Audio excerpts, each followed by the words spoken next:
All right. Joining me on the show today is Joe Hawley. Joe is a former NFL pro player, played with the Atlanta Falcons, played with the Tampa Bay Buccaneers.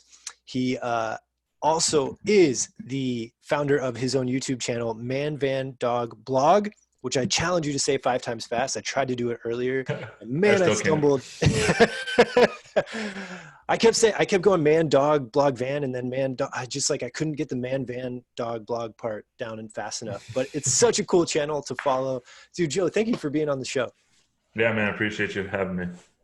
I'm a newly found fan in the last month or two of finding Joe's stuff and his work. And I just have to say, Joe, it's a fresh of breath air to meet another guy who is out there just talking about being open with themselves and being open with the things that they're going through in life and the things that they're dealing with.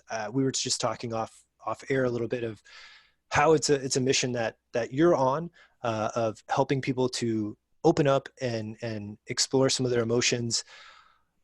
Joe, what has led you on this path to right now where you're at of actually, before I go there, I should start here. I have this habit of wanting to go too far, too deep, too quick. So Yeah, I want to start with I real quick. love it.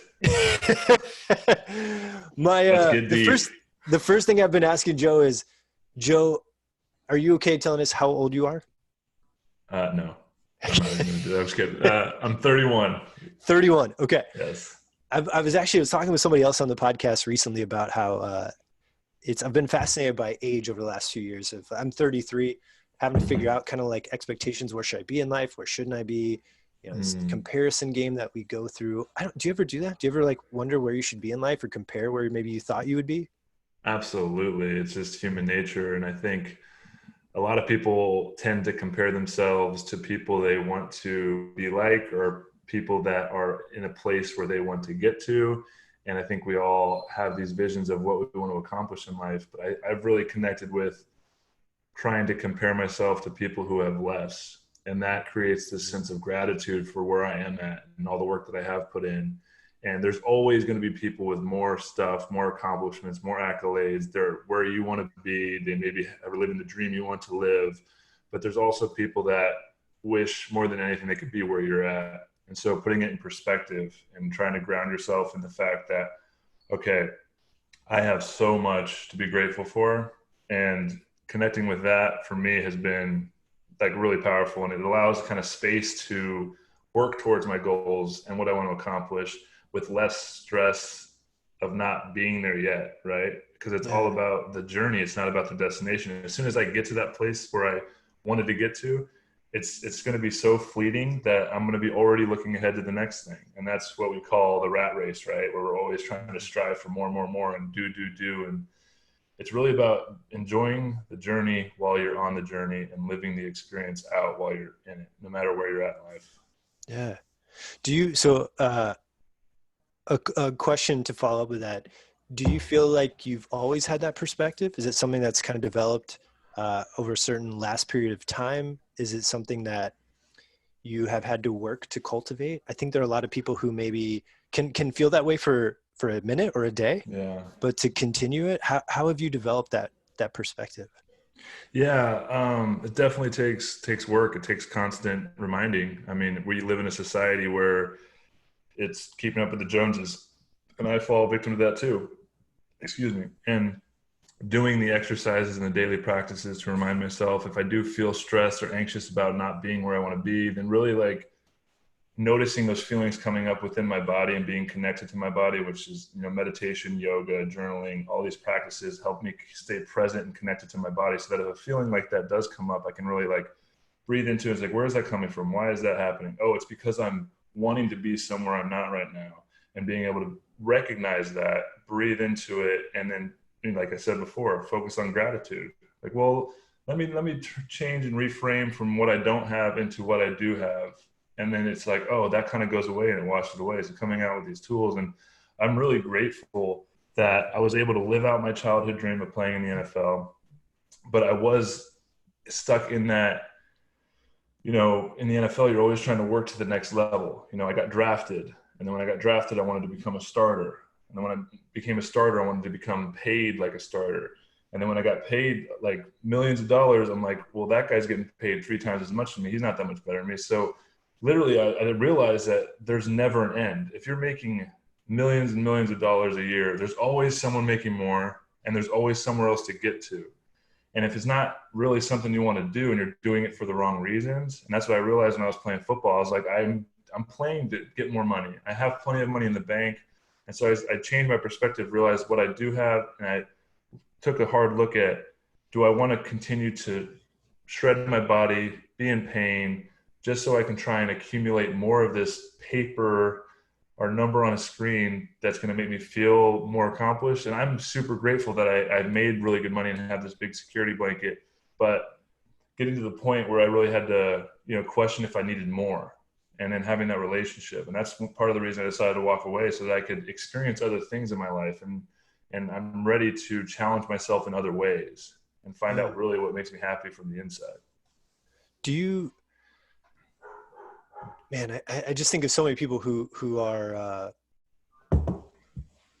probably going through the same thing and wondering, is really, do I need the next level? And am I just following suit to try to get there, versus is it what I actually want for myself? Or is that just what the expectation is of everyone else, that I should keep going around me? I guess I'd be really curious, was this, obviously it must have been something that you were conscious of at some point, because otherwise you wouldn't have been able to make the choice to walk away. What do you feel like, had it always been there underlying you the whole time, of like, maybe there's going to be a point where I'm ready to pursue a different path of who Joe is? Or was there something or were you really in it? Because I imagine it's an environment where it's very competitive, very high stakes a lot of the time. I could be wrong, but where you have to be conscious of saying, what does Joe want versus what is Joe in this environment being asked to do, and what does he want? When did you start to have sort of thoughts of like, what is it that I truly want deep down? Yeah, absolutely. There's a few things that came up during there, so I'm going to try and track them all. Yeah. So, No, it's okay. No, within myself, because there's a few things I want to talk about. As far as wanting to be done with football, I think if you ask any football player in the middle of the season if they want to play the next year, most of them are going to be like, I don't know if I want to play again. And a lot of guys really contemplate retirement, because when you're in the grind of a 24/7 job, performing at the highest level with your body in pain every single day, being judged and being asked to perform, the media talking about you, the fans expecting all this stuff of you, it's just such a high stress, anxiety ridden, really performance based, like physically in pain every day, and you're just showing up. And so you're questioning, like, is this something I really want to do? And then the off season comes around, you kind of get your body back, and you're like, okay, I'm ready to get back into work. And so for me, it was always this underlying, like, I'm really looking forward to what's next. When that actually happened, it was a wild experience, because I'm grateful enough where I walked away on my own terms. And there was still, when I decided to walk away, there was this huge void that I wasn't expecting to feel, because there was this underlying, like, I'm ready to move on and experience new things. But I had worked my entire life, 16 years of football, 16 seasons in a row, 16 falls where I like knew what I was going to do. The roadmap to success was always laid out for me. And although I was excited for new opportunities and challenging myself in new ways, it was this I had to start over. And there's like this deep void within myself. And then I had to question, like, who am I without this sport? And so going and trying to figure that out, and saying, so back to the other thing I was tracking is, when I did decide to walk away, it was a hard decision, because I felt within myself and within my soul like I was ready to move on. And I knew that on a deep level, but the conditioning is, I had worked my entire life to get here, and I'm just gonna throw it away before I'm done. Like, why not take advantage of this? And in the eyes of everybody else, especially the people close to me, my ex-fiance, some of my friends, some of my family, they were like questioning, like, you're not really going to say you're done, right? Like, there's millions of dollars. Like, how are you going to say no to millions of dollars? And a lot of people just don't see that. And it's like when Andrew Luck's a perfect example. When Andrew Luck decided to retire, everybody's like, he's potentially leaving $50 million, $100 million on the table. I mean, the guy's got 50 million to 100 million in the bank already. So like, what does our society need more and live in excess for, when like the guy's probably not going to know what to do with $50 million. Like, does anybody really like, that's a lot of money. And like, it's an influence. That's what it creates, is influence, and being able to use it in a positive way is really what it's all about. But having to say goodbye and really go against what everybody thought was best for me, to trust myself and what was coming up within myself, to really walk away and experience new things, that was a really tough decision. I think a lot of people go through that during, their own transition, whether it's a relationship that they don't feel really fully satisfied in at the time, or a job that no longer serves them. And they just feel like, okay, I can't just leave this to go into this unknown, even though I feel really called to do that. And Yeah. so, I think that's talking about my book and my story. And I think that's what kind of is going to be the impact that's going to relate to a lot of people, is how do I lean into the transition, into the unknown, and really trust that this is what my soul wants, what my heart wants. And it's Yeah. really trusting that intuition. Do you, man, there's so many ways that I want to take this. I guess I would love to ask you, Joe, what do you feel like when you were growing up was you were taught what a man was or what a man should be? Yeah. I don't know Man, if you you grew went up, to did you that have deep, huh? siblings when you grew up or like Yeah. in So the, I have a brother, and my dad, wasn't really close with him. He's not a bad guy. He just wasn't very present growing yeah, up. I think that's one of the reasons I connected with this desire to play football, because it was where I got this feeling of love and validation and worthiness from, and other male role models as well. Like my coaches like took interest in me, and it was like where I felt love. And I was like, I can be good at this thing and receive love for it. And that's why I could really attach to it. And so my dad never really was a good example of what it means to be a man. So I had to kind of figure it out for myself. And I'm so grateful that I had football and all these, male role models to surround myself with, some good, some bad, but I was able to create this idea of what a man is to me. And some of it was this toxic masculinity that I had worked through, that our culture deals with today. And, once I was done with football and I went on this journey of exploring myself and who I am and finding balance within myself, and knowing that, this masculine energy and this feminine energy we all have within ourselves, and bringing balance to that. And that is where, the men's work is. And that's where the power is being able to process emotions, to cry, to feel an emotion come up and honor it and not try and tuck it away. yeah, And, a lot of the old paradigm is like, to be a man, you have to be tough, but real toughness is showing vulnerability and being able to process through that and showing up in your truth. And I think that being an example of that is really how we show up. And that's really what being a man is all about. And that's what yeah. real strength is, real power is. Dude, I'm always, to me, it's always fascinating to hear how people are raised to figure out what a man is, or be told or conditioned of what a man should be, and then as that, how that evolves over time with us now. And uh, I guess I'm curious, when do you feel like you were able to, or when do you feel like that change happened? Were you in high school, college? Was it during your professional career where you started to open up within yourself and start to say, a real man is someone who can open up and sit with vulnerability and be there? Was that something that you could have done, I don't know, 6 years ago?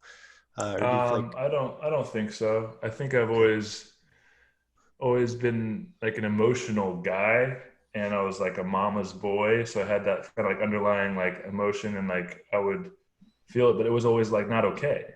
And I yeah, always felt kind of shame around that. Like if I had to cry about something, it's like, okay, I can't cry. I got to be strong. I got to hold it together.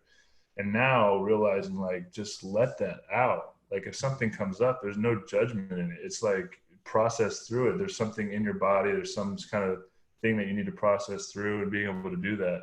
yeah, And I think really, you know, probably since I've been done playing, working on like some spiritual practices, and like meditation has really helped me bring awareness to these emotions and what's coming up.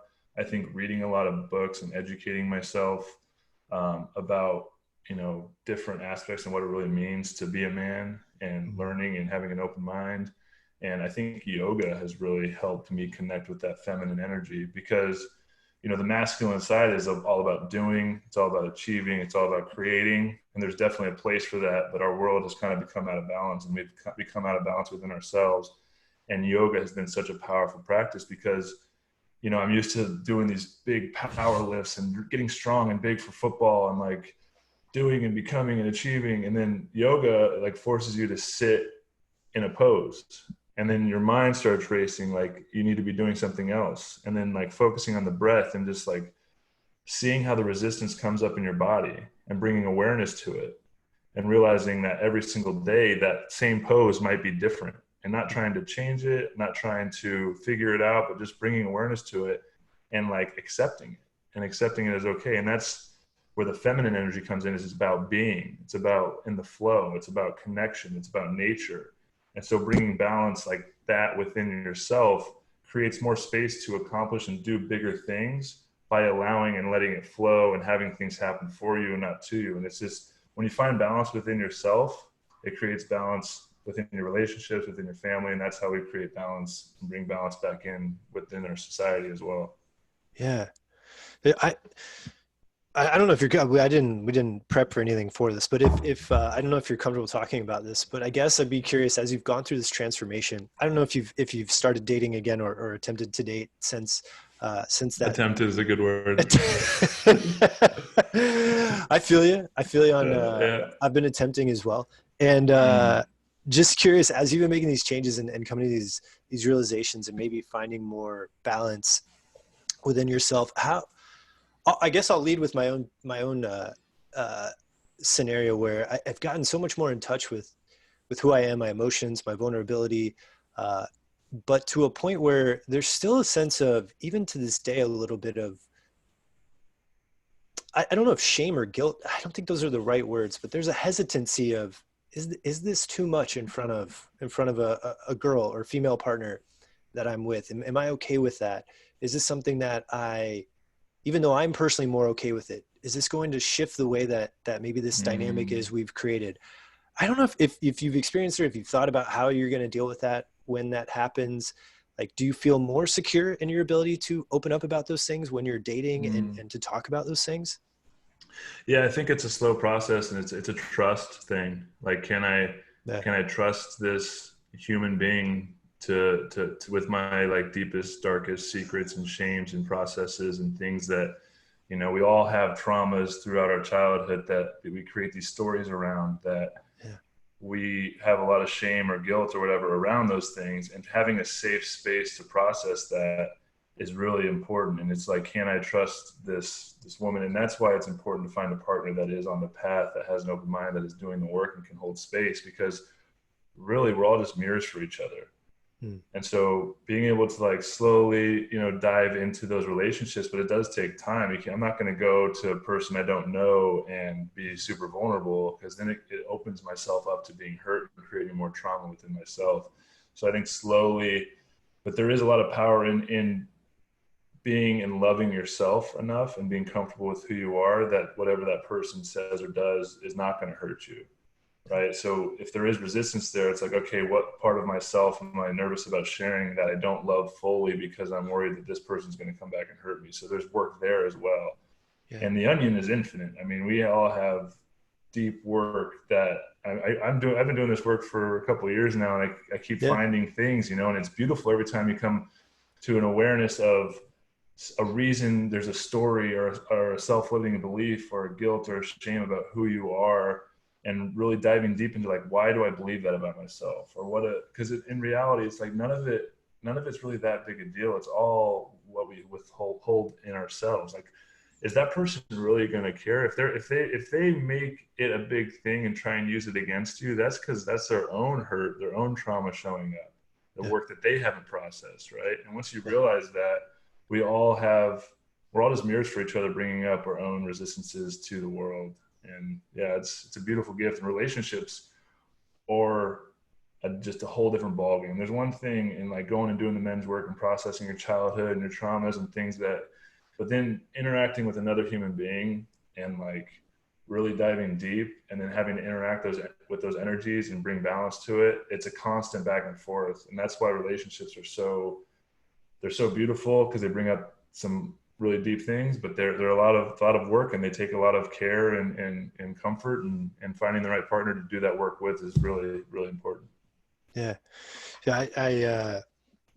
I think it's really cool to bring up that we all have our childhood traumas, and I think for a long time I didn't used to believe that, and the more that I've done my own internal work and um, listening to other people and really analyzing my own life, like trauma doesn't have to be on this grand scale of what Mm. we think of as abuse or things that maybe we typically associate with the word trauma, but there's these just things that happen in your life that dictate a lot. And the stories, totally agree with you, the stories we tell ourselves, man, how powerful those are. I guess I'd be really curious, as you've been going through this process, do you mind sharing maybe one or two stories, or one or two sort of internal stories that you'd been telling yourself throughout your life that you've realized now that, wait, you've had to challenge that belief? So like, for example, for me, I don't know why, but I've just always told myself the story of I'm not attractive,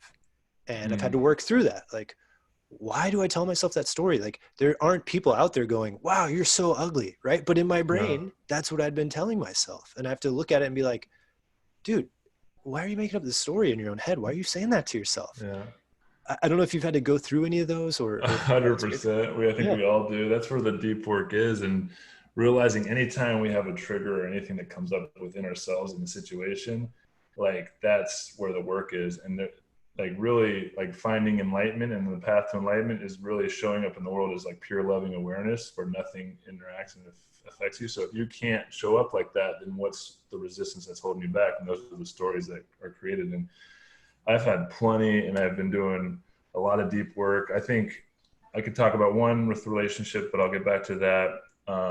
A big one that I just actually worked through, and it's going to be kind of the theme of my book, which is pretty powerful, Yeah. is my worthiness. And I had a lot of my worthiness and self worth wrapped up in performance of football and how I performed on the field, kind of like what I talked about at the beginning of the show, where I was receiving love and validation, and felt more of a capable, more of a person because of the success on the field.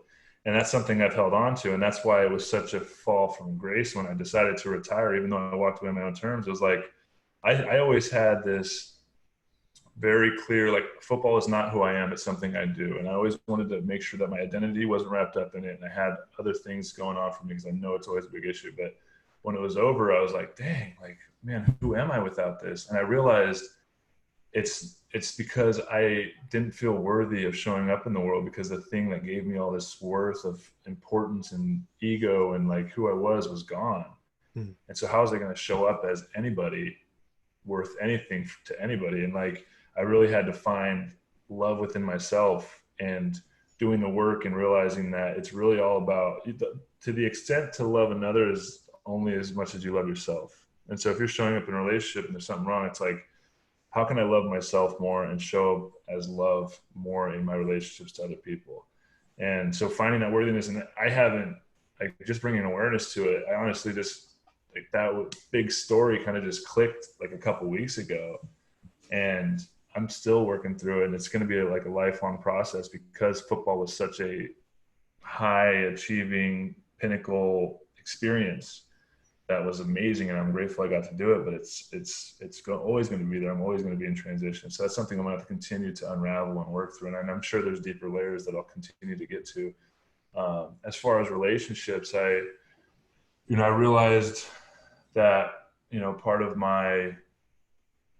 I'm a very easygoing guy, and I would bring that into relationships, and I still do. I'm like a pretty just laid back, but I got to the point where I wasn't setting boundaries, and I still struggle to set boundaries because I'm just so easygoing. Like, things don't really bother me. But then as soon as like maybe a little thing started bothering me, I would, bring it up, and then it would create conflict or tension. And so I got to the point where it's like, I'm just not going to bring anything up. I'm just going to kind of hold on to it, keep it within. And then it get to a point in past relationships where that would fester, and then something would be a little bit bigger, something that would get past my boundaries that I didn't really set. So I couldn't really expect them to know. And then it would blow up, and it would turn into this huge fight. And I realized that came from my childhood, where my mom didn't allow me time to process. It wasn't okay for me to have emotions. She was kind of emotionally manipulative because she hasn't worked through her own trauma, right? And that's all it is. It's like all this trauma is just passed down generationally from our ancestors. So some of it's not even ours. It's just continued to be passed down. And so realizing that, it was never safe. If I had a problem or like we had a conflict and I would bring up how I was feeling, it was like not okay. So I was told and realized like at a young age, like it's not okay for me to have emotions. Just hold it in, like hold space for me because I'm the one going through the hard times, like not really you. And realizing that has been like a profound realization that like I need to set my own boundaries, and it's okay to speak up in a relationship and have emotions. And if my feelings are hurt and someone hurts my feelings, that's totally valid. And being able to communicate through that is really powerful rather than holding on to it and letting it fester and create this bigger conflict. Yeah, man, I thank you for sharing those. To me, it's something that we, I don't know. I think as men, unless you have other male friends who are open about it, these are just kind of things you're like, you think about and you never vocalize, you never express. And to hear that is just so cool. And I think you said something that to me was, I've done a lot of thinking about, which is just the crazy, I don't know if it like blows your mind, but it blows my mind to think about like, you're absolutely right, man. Some of our fears and stories we're telling ourselves are just projections from generations in the past, just being told down Mm. and told down and told down and told down. And you just stop and think like, wow, no one's really stopped to just like fix this or work through this or even vocalize or admit it or address it or say like, yeah, this is something. It's just sort of accepted, which is, I guess if that's the cultural norm, then yeah, it's likely just going to keep happening. I did want to ask you this. I'm really curious. You've been in a world where there's a lot expected of you. There's a lot of just keep going, the traditional male toughness of keep going. You talk about this on I really want to give a shout out to you and Nick Hardwick on the Finding Center podcast, because the episode you guys did was absolutely amazing. I thought it was Thank you. just Yeah, so it cool to was a get, great conversation. and if you're interested, you should go listen to it, because it was only partially really about football in the game. It was mostly about life, about Joe's journey. We won't even have time to get into the depths of all the things that Joe's been able to do. But one thing that made me really curious is you guys talked about uh, pain, and it really got me curious from one side of just the physical pain. Can you, like, for people who are out there that don't know that world, right? For so many of us, we Mm. just watch it, right? And we only see you on Sundays, or we only see you on Thursday or Monday, and we don't understand like what is the next day feel like, or what does 2 days Mm. feel like after a game. I just, having met more and more former players, like it blows my mind the feelings and the physical pain that you would go through. Do you mind just describing like what a week is Sure. like after a game? Yeah, I mean, first I'll give you some context about where my body's at now. I got bone spurs in both my ankles. I had ACL, MCL reconstruction on my right knee. I dislocated my left knee twice. I have torn labrum in both my shoulders and a bulging disc in my neck. And that's from all my years playing. And that's just the major things. So my whole Yeah. body is constantly in pain.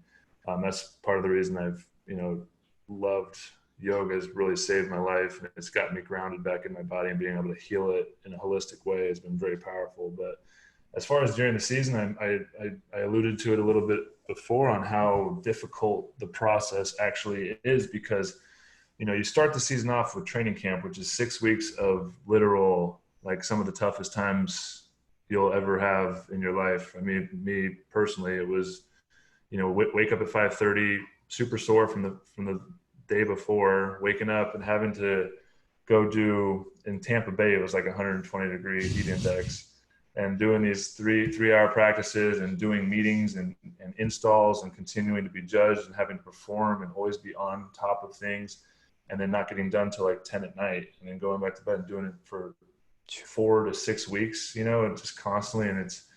And that's all just to make a team. And then once you make the team, you're like, okay, there's this like relief. And then if you're actually playing in the games, you're playing a game on Sunday, you're playing as an offensive line. We're one of the only positions that doesn't have a rotation.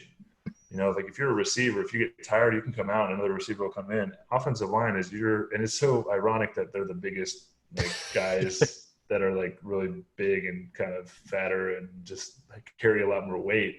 So it's just, common sense would be like, this is harder to perform at a high level consistently, but these guys are just amazing athletes. Yeah. And so going out there and playing 60 to 80 plays, grinding your body, trying to perform at the highest level, like really the anxiety and stress and adrenaline that you're constantly putting out to be out there as well. And then you go in the next day, you're hitting ice tubs, you're getting massage therapy, you're trying to do all the rehab stuff as you can. And then Tuesday is technically your day off, but you're still doing you're spending hours trying to get your body back.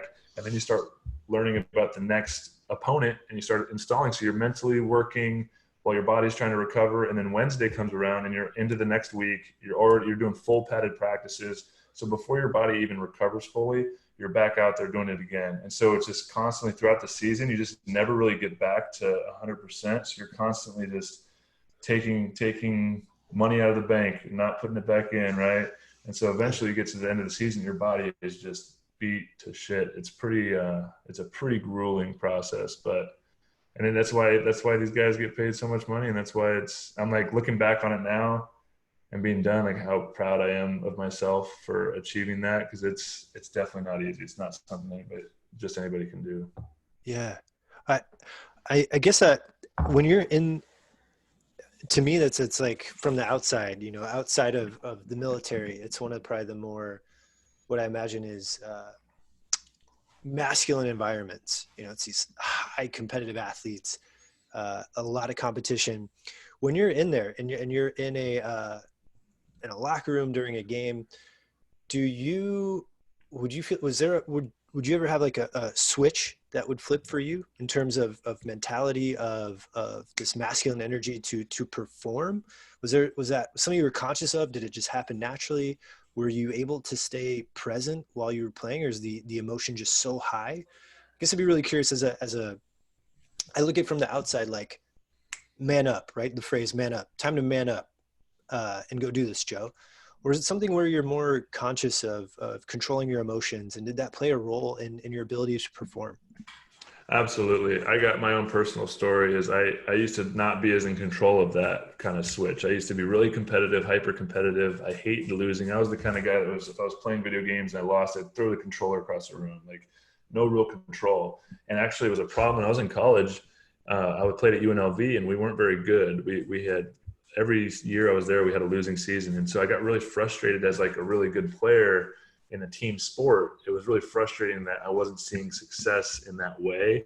And so I would start getting personal fouls because I was getting frustrated and I wanted to win. And like being able to harness that energy was very important. And you're not going to make it very long in the NFL if you don't know how to focus that energy, if you don't know how to flip a switch on and off into a competitive nature, because you can't stay in that heightened sympathetic response, fight or flight response, because your nervous system just can't handle it and you're not going to interact with the world right.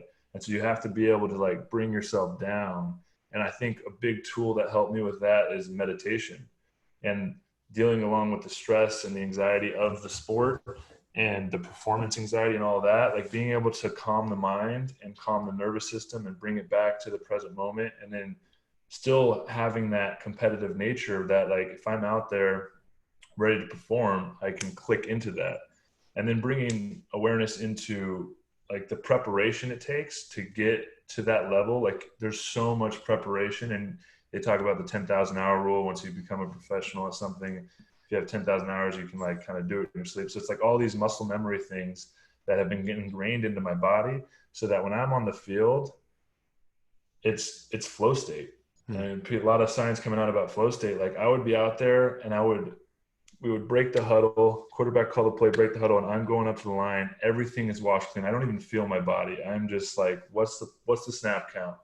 While I'm getting up to the ball, what's the defense in? What's my job? I have to tell what the other guys are doing, instantly get everybody on the same page. And then I have to know the snap count, listen subconsciously to the quarterback, be able to snap it. And then the defense does whatever they do. And I have to be able to move and perform all and do my job all like in split seconds.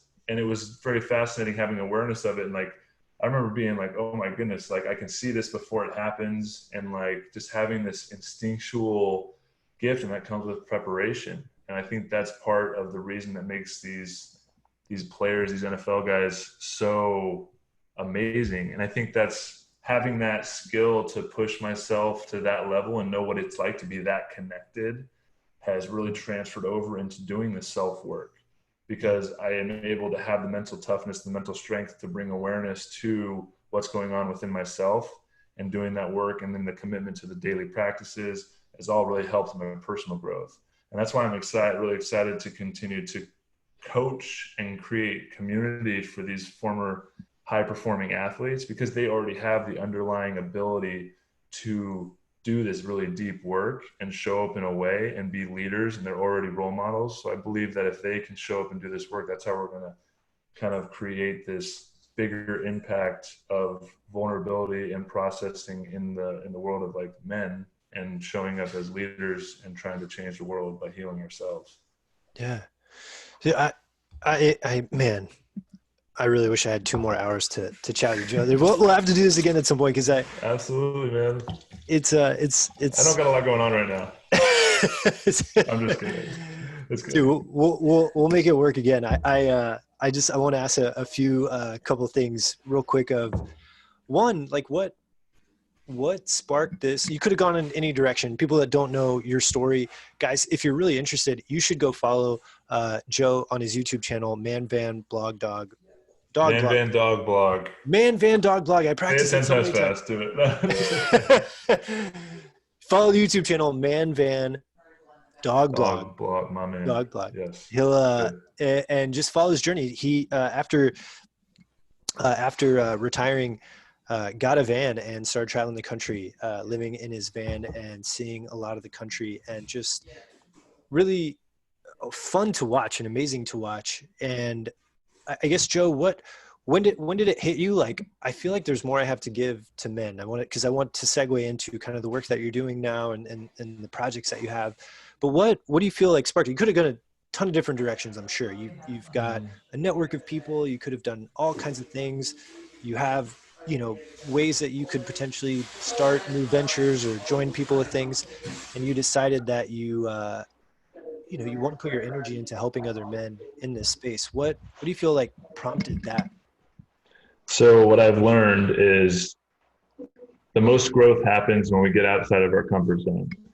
And I've learned that a lot of us are debilitated by fear, and fear holds us back from creating the life that we want, right? Yeah. And that's what a lot of this self-work is like uncovering what scares us. And I've learned that, a very powerful quote is, on the other side of fear lies freedom. And so my path to freedom, inner freedom, and the ability to show up in the world as a total free person, free being, is to go out and conquer my fears. And the thing that scares me the most is being vulnerable in front of other men and leading men. And so I've been on this journey of doing this deep work to go out there.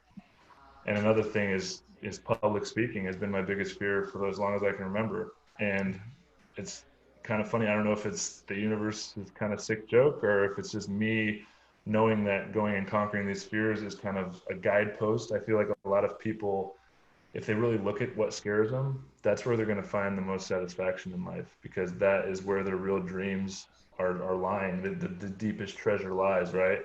And so I feel called to be a motivational speaker. I feel called to be doing this work. I feel called to be sharing my story vulnerably and sharing the work that I've done on myself. And there's a lot of fear around that. And I can be completely honest, like, I've spent the last year really working, because I've had this idea and this kind of deep knowing that this is the work I need to be doing, and having fear of, like, who am I to be a leader of these men, right? And having to realize and like question my self-worth and find love and worthiness within myself to show up and do this. And it's been such a beautiful process, and I feel like I've come such a long way. And I know that I do have a lot to offer because of that work that I have done to get to this point. And I've realized it's not me really leading other men and like telling them how to live. It's about the way to really lead and show up is by sharing your own experience and how you came to these realizations and the work that you've done. And just by me being able to do that and hold space and creating a container for these guys to show up and bring their own stories and own experience, it's really about being a student and a teacher at the same time, and creating community so that we can, like, I love Ram Dass's teachings. I've been really getting into that. And Ram Dass just says we're all just walking each other home. And so creating a container so we can all just support each other, that's really what the world's coming into, this new age, right? We're all just, it's all collaboration. It's not competition. It's how can we grow together, learn together, and become better versions of ourselves together and show up, in order to heal the world and create the best place possible, we have to look within ourselves and heal ourselves. And just by sharing our journey, that's where real leadership, comes. Dude, I think you're gonna make a great leader, man. I think you're gonna make Thank a you. I great leader, appreciate Joe. that. Yeah, I just, yeah, man. One, we got to get you a podcast. If you haven't started one yet, we got to make that happen. I was just talking to my friend that I've had this resistance within myself to start a podcast because everybody's starting a podcast, and I was just like, I don't want to be just another podcast, but I feel very like I would be good at it and I would add a lot of value through it. So yeah, we Absolutely. can talk after this. Maybe you can help me out. I was definitely, one of my things I wanted to start doing was sharing my story on my YouTube channel because I don't travel as much anymore, and I'm trying to create this community. And so I was going Yeah. to use my YouTube channel to share and do like a video journal where I kind of share my story vulnerably in different segments, kind of like in a podcast format, but just me talking. And then maybe Yeah. we can cut that up into podcasts as well. Yeah, there's something there. Absolutely, dude. You've just got it's so cool. I think what you said is and I don't know if you ever. So I'm like 6'2", 6'3", and I don't know if you ever feel this way. Like I don't even really realize like how tall I am or big I Yeah, am. Like people are like, totally. "You're so tall." It's like, am I? Oh, they see pictures like, oh yeah, no, I am taller than a lot of people. And Yeah. I don't know if you ever have that weird like, even though you're tall or are bigger than most people, like it just doesn't cross my brain on a day to day Yeah, basis. totally. I connect with that big time. It's like, Especially because my world I was in football, so I was a very undersized yeah, lineman. So a lot of my teammates were a lot bigger than me. So I was always the small guy around my friends and my peers. So when I go out into the world, I'm like, oh, I'm like a small person. And then everybody around me is like, no, you're massive. I'm like, oh shit. Okay. I think it's cool that you talk about like being vulnerable in front of other men or leading men, can seem intimidating or public speaking could be fearful. And yet if someone sees you on the outside, it's like you're this big strapping guy. It's like if anyone would be in the right mind to lead men, it would be that guy. Like that's who I'm sending out to like lead the troops. And yet we all still have that inner like that doubt of like, who am I to do this? Who am I to talk about that? So I just think it's really cool that you bring that up because people will look at you and be like, well, obviously that guy's got to have confidence. Like he could Mhm. he could just go take on anyone. Yeah. Um, I do want to ask just two last questions. One is, where does Joe see himself in 10 years from now, and what do you hope Joe has changed about himself or continued to do, like something about yourself 10 years from now that you would like to see change? Oh, 10 years from now, what do I see myself as, a leader of men who, part of my dream is to create community for this group for athletes, and help create community and I'm hoping that I can, be on stage, be asked to share my story and continue to do the work so that I can show up as the best version of myself.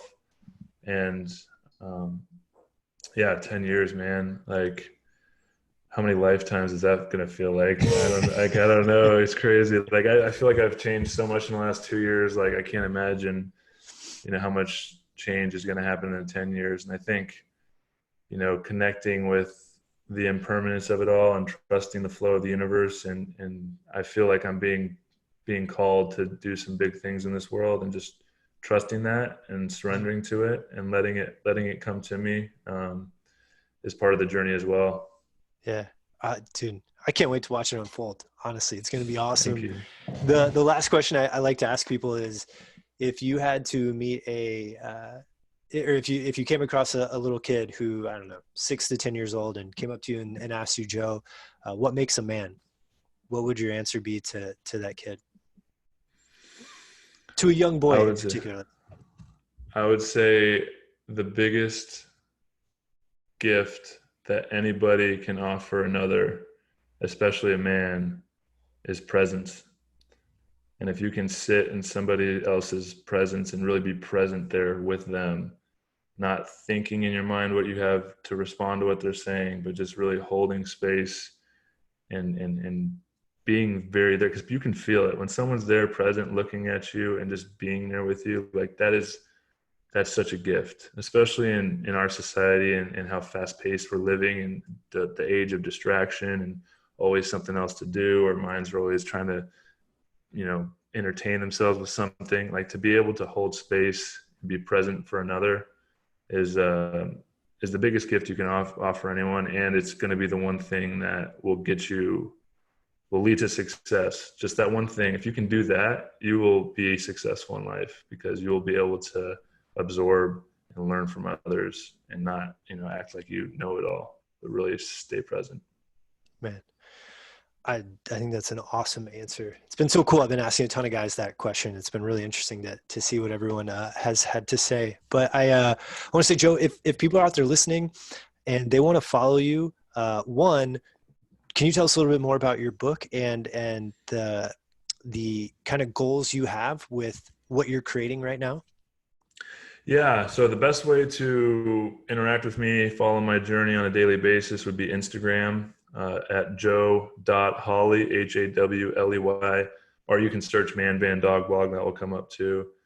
What I'm working on now is, transitioning from that travel blog where I was on the road, learning a lot about myself, completely changed my life, and taking the lessons and the things I've learned from that, from the transition from football to that, and all the lessons I learned from football and throughout my life, and creating more of a personal brand. So I'm working on a new website, launching a speaking career, working on writing the book, which is going to be geared towards, former athletes going through transition and finding self-worth in themselves, not in the sport that they played, and the tools that I've used to help me navigate that, which I'm hoping, as far as impact, that's going to be a relatable story, even if you didn't play football. But, everybody goes through some kind of transition in life, with the impermanence of it all, and being able to navigate the unknown, especially now. I mean, with the world we live in, there's a lot of unknown on how the world's going to end up. And so trusting yourself, trusting the plan, trusting the process, and off of that, creating a group coaching platform for former athletes, specifically to start with NFL guys, trying to teach them the things that I've learned and create community so that I can hold space for them and coach them on becoming, leaders of themselves, leaders of their community, and then hopefully show up in the world with a newfound purpose to be of service, and realize that, football is just the beginning, not the end, and that there's so much opportunity to really make an impact in this world. And yeah, man, I'm really excited. I feel like a lot of things are coming together for me, and I'm so grateful. I just ooze out great gratitude every day. And I feel like the more I connect to gratitude, to love, to these higher emotional states, that, things just end up flowing, because we do live in an abundant universe. And when we show up for ourselves and we show up to be of service to others, magic happens. And it's a beautiful thing. And I'm just trying to share that message with as many people as I can. Dude, well, thank you, Joe, for sharing it with us and really just, dude, creating space with me right now, man. It's an absolute joy to get to hear your story. And I would absolutely love to have you on again at some point. We can talk more about maybe even deeper into some real stuff, like getting into those emotional journeys and the things that we're going through. I just want to say it's been an absolute pleasure and a blast to have you on the show. Guys, if you're listening and you want to keep up with Joe, go follow him at joe.hawley on Instagram. So joe.hawley. Keep up with him on Instagram. And Joe, I just want to say, dude, seriously, thank you so much for taking time to be on the podcast. Yeah, man, right back at you. I want to say I've done a lot of podcasts over the last few years, and this has been a really easy conversation. Your energy is amazing, and your ability to hold space. A lot of podcasts, there's not as good a flow to it. And you really held the space to create a really amazing conversation. I felt very comfortable sharing. So thank you for allowing me the opportunity to really dive deeper into some stuff so that we can have, a bigger impact by sharing with others. Dude, it's my pleasure, man. I think I've got the easiest job out there, which is just ask questions I'm curious about to really interesting people. It's like the best job ever. It's like, but you're right. It does take takes listening and actually being present to do it. But it's a That's it. blast. Get to meet people like you guys. So Joe, thank you so much again. And guys, if you're listening to this, follow Joe on Instagram, check him out on YouTube at Man Van Dog Blog. I knew I'd get it right. My man, yes. Yes. It only took me 4 tries or whatever. We got it. And keep up with us at Man in Progress Podcast on Instagram. We'll catch you guys on the next episode.